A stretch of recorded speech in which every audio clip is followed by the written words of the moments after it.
Hi everyone, welcome to Make Moments Matter, a music education podcast, where I share lesson ideas, songs, games, and inspiring things for your elementary music classroom.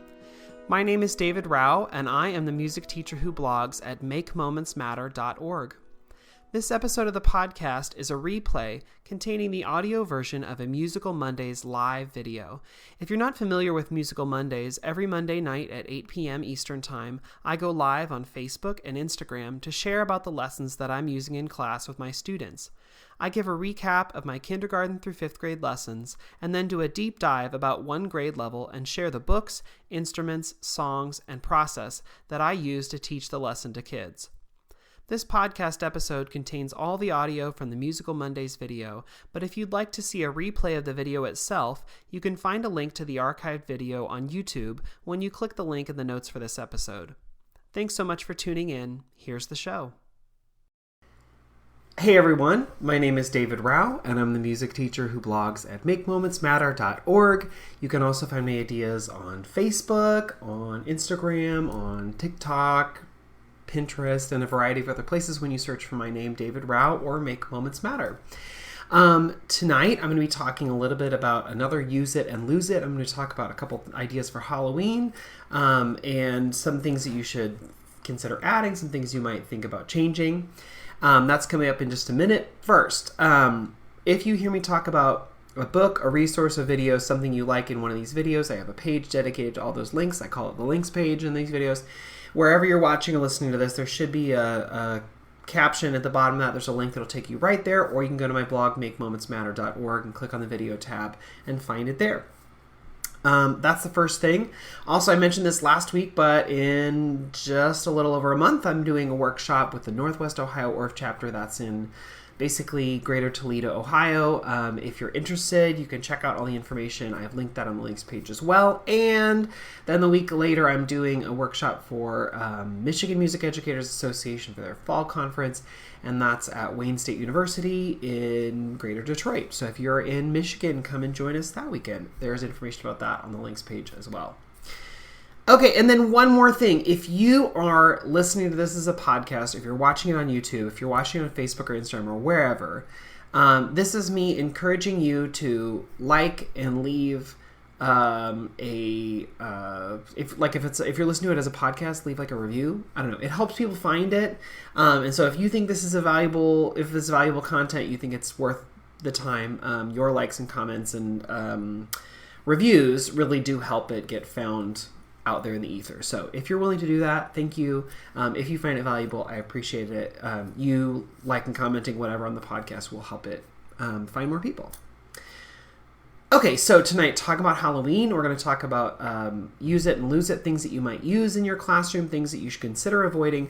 Before I talk specifically about Halloween, as I was thinking about like things from Halloween, like use it and lose it for Halloween, as I was thinking about that, I thought, just in general, we don't say this enough as music educators, but we should, especially to the younger music educators. But we need to, the biggest lose it I hope you get from tonight is that we need to get rid of this idea that there is one way to do this.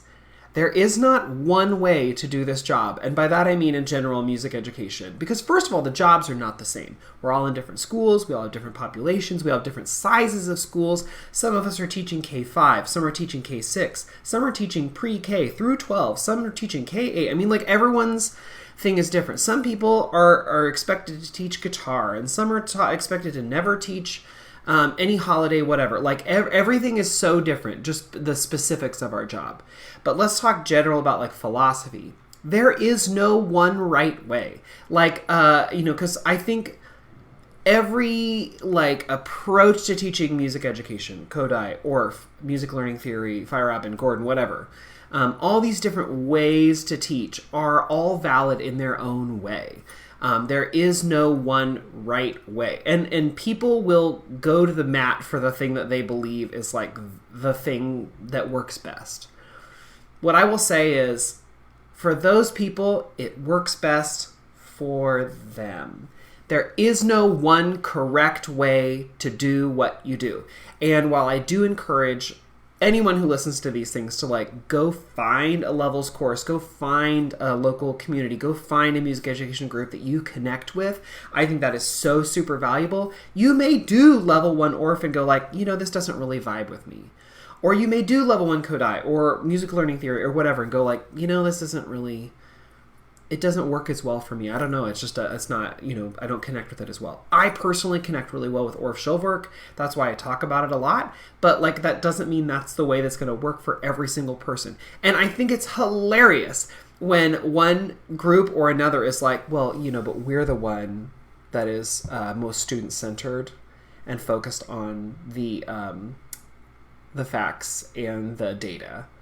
Literally every approach to teaching music education is going to say that they're the one that is most focused on students and on data, whatever, because the people who are part of it believe that it is like the thing that works so well. Well, it works well for them. Anyway, all this to say, there is no one right way. There are many paths to get to the end goal of getting kids to love music and to make music successfully. But like, don't feel like there's one right way and that you don't know it. Because I have done my Orff levels, all of them. I teach Orff level 1, and still there are days where I'm like, am I doing this right? Like, you know, so if you, there are people out there who are like, I've done Orff, I've done Kodai, I've done all this stuff, and I'm learning things every day. If you are a new teacher or newer, or even if you're not, just hear again me saying there is no one right way. What you are doing is probably the right thing for you in your school. If not, you make the changes that you want to make, but don't feel like I am less than, or I am not understanding, or I'm not connecting because you know you see other things happening. Just know that like what you're doing in the moment is the best that you can do. Go and do more of that. Take more training, do more learning, but don't feel like you're not getting it because you don't have it. Anyway, there are many paths to get to the end goal. That's what I want to say first. Let's talk specifically about what's happening right now on the calendar. So, right now is Hispanic Heritage and Latinx Heritage Month, right? That's happening right now. Halloween is coming up, which is why I wanted to talk about it tonight. So if you wanted to get some of the resources I talk about, you have time to do that. So let's talk about specifically Hispanic Heritage or Latinx Heritage Month. Just in the name. I talked a couple weeks ago about like, what do you call it? Why do you call it that?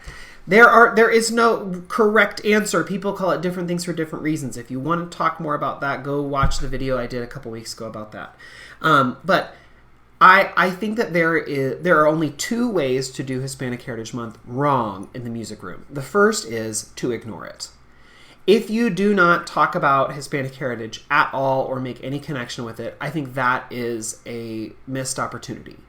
Because whether you have students from those heritage lines, those backgrounds in your classroom or not, it is worth it to take the time to recognize people who are part of the Hispanic community, the Latinx community, who have done great things for music or are doing great things for music, or to just like center that population in our conversation. It is worthwhile to do that. So I think one of the only two ways that you can do it wrong is to not do it at all, not talk about it at all. I think the other way you could potentially do Hispanic Heritage Month wrong is to just touch on it in ways that are more of like a parody. So like if you show up and you're like, ooh, Hispanic Heritage Month, and you like wear a sombrero and shake some maracas and be like, that's it, and we're going to do some rhythm activities with maracas, I think you're missing it a little bit. The point is to center that community and center those people and center their stories, not just, sort of use their culture and history to do something that doesn't represent them. So that's why I like to use a lot of books. That's why I like to use a lot of musical examples that are recorded examples. I like to talk about the instruments and the songs and things that come from those countries, and to not just celebrate just one thing, but many things. Because the Hispanic and Latinx and Chicano community is so big that there are so many ways that you can talk about it authentically in interesting ways. So, like I said, the only two ways I think you can do it wrong are if you don't talk about it at all, or talk about it in parody, talk about it in ways that don't actually represent the community that you're supposedly talking about. Okay, so those are the first two things. But there are many, many, many other ways that you can do it. And I already said books, videos, vocal examples, songs, games, all sorts of things that are actually from the Hispanic community that you can bring in and highlight and utilize in your room. Same thing for Halloween. I don't think that there is one right way to do it. Some people don't do it at all. And you know what? That's fine. Some communities have students who cannot participate in the music if Halloween is mentioned, right? Like, I know that. And so if you're like, you know what, Halloween, but I can't really do that. Okay, cool. I don't feel like you have to do Halloween. It's not like so central to what we do as music educators that you like have to do it. I think there are a lot of ways that you can handle Halloween well, and I'm going to talk about a couple of those tonight, and some things that you might consider.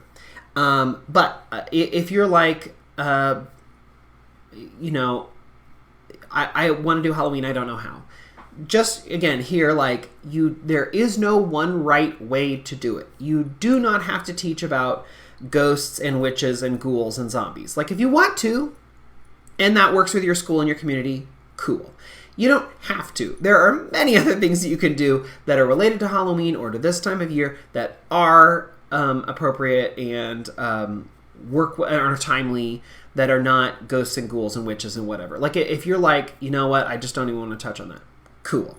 You could also do, and I made a little list, you could do lessons about candy.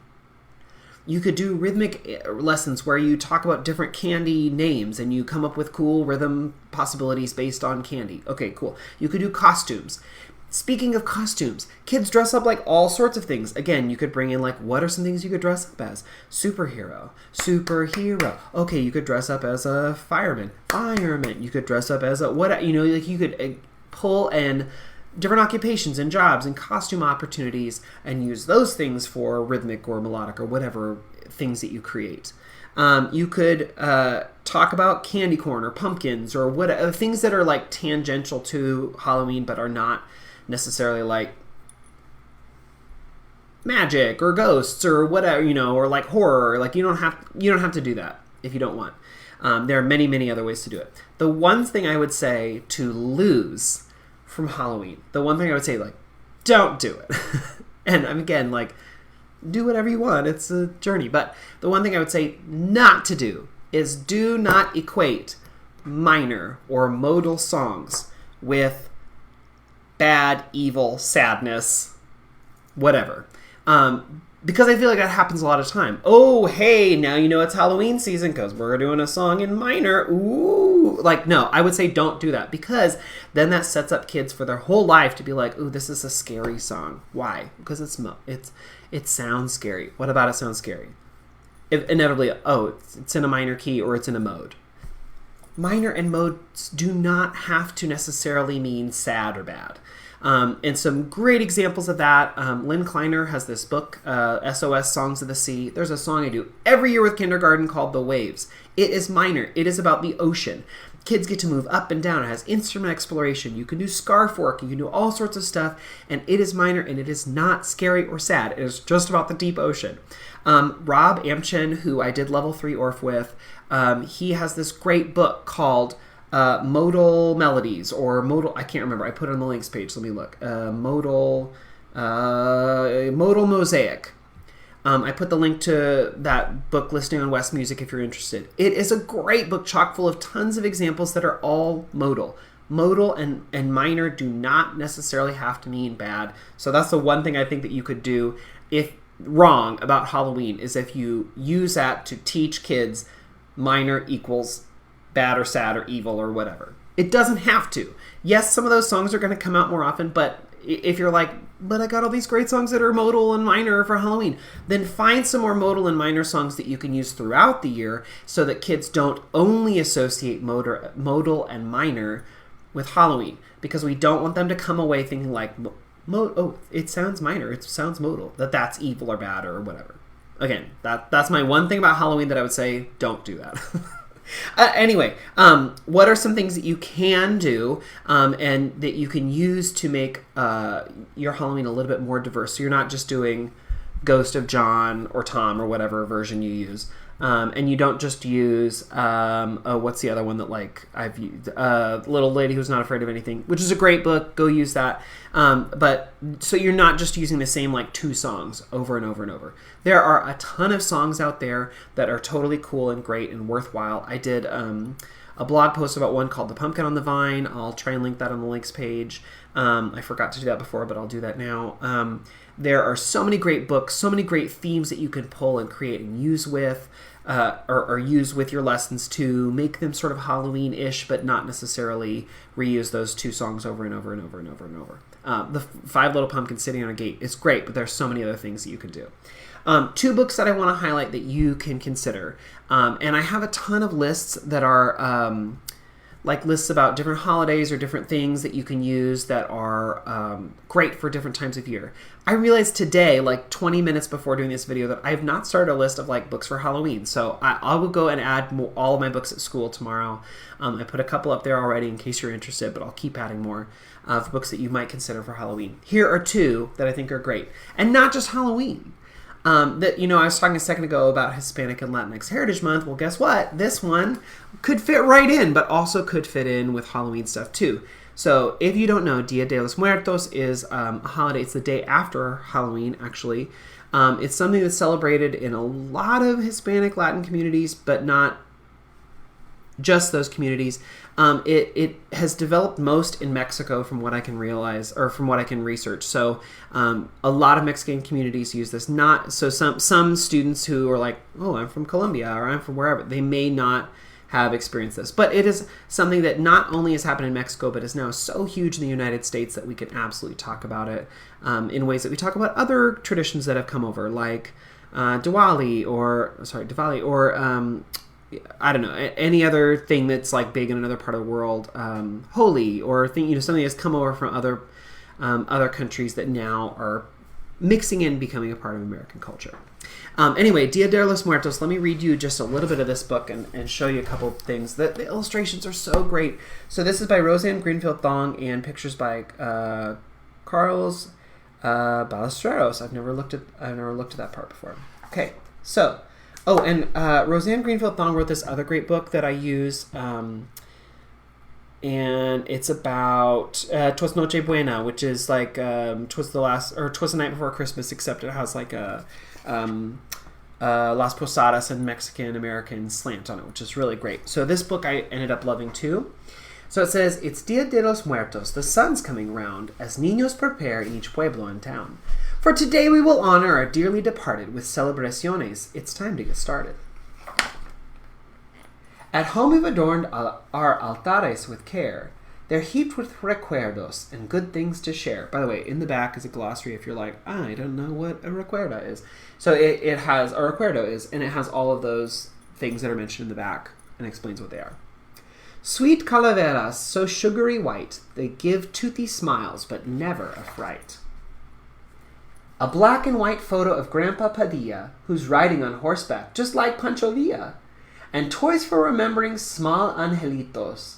A train and a dollhouse are both favoritos. So it goes through and talks about like what is Dia de los Muertos, how do they celebrate. It gives a lot of great visuals, a lot of great explanations.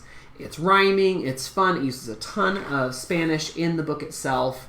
And yeah, it's just a great book to use if you want to have a Dia de los Muertos lesson in your classroom and you want to give a little context. This is a really, really wonderful book. And again, that's by Roseanne Greenfield Thong and illustrated by Carlos Ballesteros. So you can find that. I linked that on the links page, but you can just search it too if you're interested. It'd be a great one to encourage your librarian to get in the library or to get a copy for yourself. What could you do with that? You could talk about Dia de los Muertos. You could do lessons and things related about things you take from the book or stories or elements that, like, how does it relate to other stuff? You could take some of those words and make rhythm, word chains or rhythmic ostinati or things like that based on the words if you want it. Those are all great things that you could do. But it doesn't have to be necessarily... I mean, you could do it in the weeks leading up to Halloween if you wanted to do something in place of Halloween, or if you wanted to highlight this as well. It'd be a great book to add. And then you could share music or videos or other things about Dia de los Muertos if you wanted. Another book that I shared about last year, but I wanted to bring back because I feel like it would be a great one to reuse, is this book, Creepy Carrots, and I'll tell you how I use it in just a second. This is by Aaron Reynolds and illustrated by Peter Brown. I did this for a concert last year. I talked about it on these videos last year. And so you can go back if you want to like listen to the whole teaching process of it. I did it, and the only time we performed it was we performed it once for the school and once for parents. That's all. And the tech teacher at my school was like, oh yeah, my daughter quotes that all the time. And I was like, what? And the teacher started repeating this like poem that the daughter was saying at home. And the daughter had heard it one time. I was like, this is just like, it was like a fun lesson or whatever, and I might use it again, but like, I just used it for this concert. I don't know if I'm going to use it again. And then I found out that another kid in the school had seen the lesson happen once and was repeating it and using it over and over, and I was like, what? So it must have stuck with her, so I was like, I'm going to try it another year and see how well it does. I don't know. So I was like, this would be perfect for Halloween. You could totally throw it in and add some stuff. So let me just read a couple pages and tell you what I did with this lesson last year. So this is Creepy Carrots by Aaron Reynolds. Jasper Rabbit had a passion for carrots, and the carrots that grew in Krakenhopper Field were the best. Fat, crisp, and free for the taking. He pulled some for a morning snack on the way to school. He yanked out a few on his way to Little League practice. He ripped them from the ground on his way home at night. Jasper couldn't get enough carrots. Until they started following him. He first noticed something strange after the big game against the East Valley Hares. Jasper was about to help himself to a victory snack when he heard it. The soft, sinister tunk, tunk, tunk of carrots creeping. He turned, but there was nothing there. Just my imagination, he thought, but he hopped a little faster. That night as he was brushing his teeth, there they were. Jasper whipped around, but nothing. He laughed at himself, picked his toothbrush off the floor, and went to bed quickly. The next morning he approached Krakenhopper Field slowly. He reached for 2 wild carrots. Nothing happened. He bit into one. Nothing happened. Whew, creepy carrots. It was ridiculous. But when he arrived home that evening, "Mom, Mom!" Jasper screamed. "Creepy carrots in the shed!" His mom opened the door slowly. There weren't any carrots, not even the regular kind. "There are no such things as creepy carrots," Mom said, shaking her head. Later that night, as Jasper lay in bed, he heard it. Breathing, terrible carroty breathing. And there on his wall, "Creepy carrots!" he shouted. "Dad, Dad!" His dad thumped into the bedroom and threw on the light. They searched under the bed. No creepy carrots. They looked through their closet. No creepy carrots. They opened the dresser drawers. No creepy carrots. "Just a bad dream, son," his dad said, shaking his head. "Now go to sleep." That wasn't going to happen. Okay. Also, I just love this illustration. I don't know if you can really see this. But look at that. It is like my favorite illustration. I think it's so funny. Anyway, so he feels like they're following him, and he feels like he can like hear them behind him, like tunk, tunk, tunk, like moving along. Anyway, it's referenced a couple times. The sound of them jumping is tunk, tunk, tunk. Anyway, so my students for this concert, which is based on food, we did this little poem. We went, "Creepy, creepy carrots, right behind you, here they come. Creepy, creepy carrots, tunk, tunk, tunk. Creepy, creepy carrots, right behind you, here they come. Creepy, creepy carrots, tunk, tunk, boo." Okay, so it's just silly, right? And then we added body percussion. We did, "Creepy, creepy carrots, right behind you, here they come. Creepy, creepy carrots, tunk, tunk, tunk. Creepy, creepy carrots, right behind you, here they come. Creepy, creepy carrots, tunk, tunk, boo." Okay, so there are varieties of that too. We, instead of doing patting, clapping, and snapping, for the concert we did, we added some stomping, not stomping, but we added like some stamping in there so that they were like moving ahead, and every page, every time we read, or we did the little poem, they like advanced a little bit on the audience. And it was a cute and funny lesson. But it gave me a chance to do a little poem and then also add body percussion just so simply by creepy, creepy carrots right behind you. Here they come. So if you want to do it at a younger grade, I'd probably take the snapping out because snapping can be really tricky, especially quick like that for younger grades. But there are a lot of fun things you can do with that book. It is like creepy, spooky, but like not Halloween. And there's a whole series of these books by Aaron Reynolds that's like the newest one that came out that's at our book fair literally right now is like Creepy Crayon.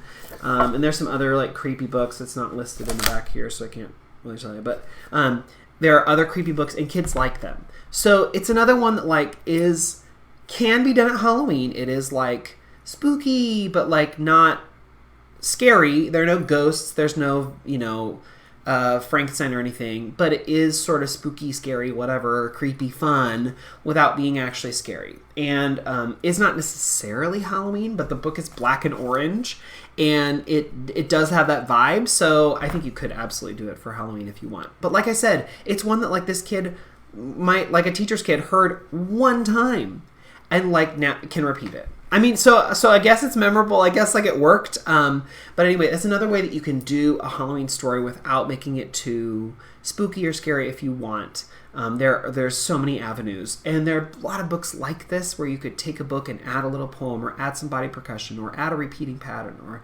add a melodic pattern, whatever. There are so many things that you can add if you want. If you don't want to do like the Ghost of Tom or Ghost of John or whatever you call it, and still sort of stay on that theme if you want. But like I said, the one thing I would avoid about Halloween is if you're gonna do Halloween stuff, don't teach that minor or modal sounds equal evil, sad, scary, bad.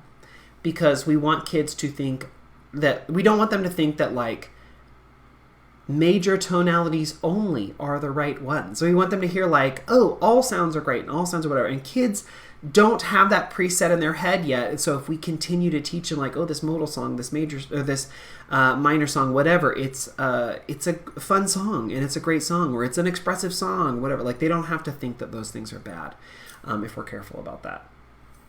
Okay, so what am I going to do? I'm going to go link that blog post about the Pumpkin on the Vine song, cute little song, easy for younger grades. I'll also link the blog about the 5 Little Pumpkins, and I will continue to add to this book list about books for Halloween or Dia de los Muertos. If you have suggestions, please let me know.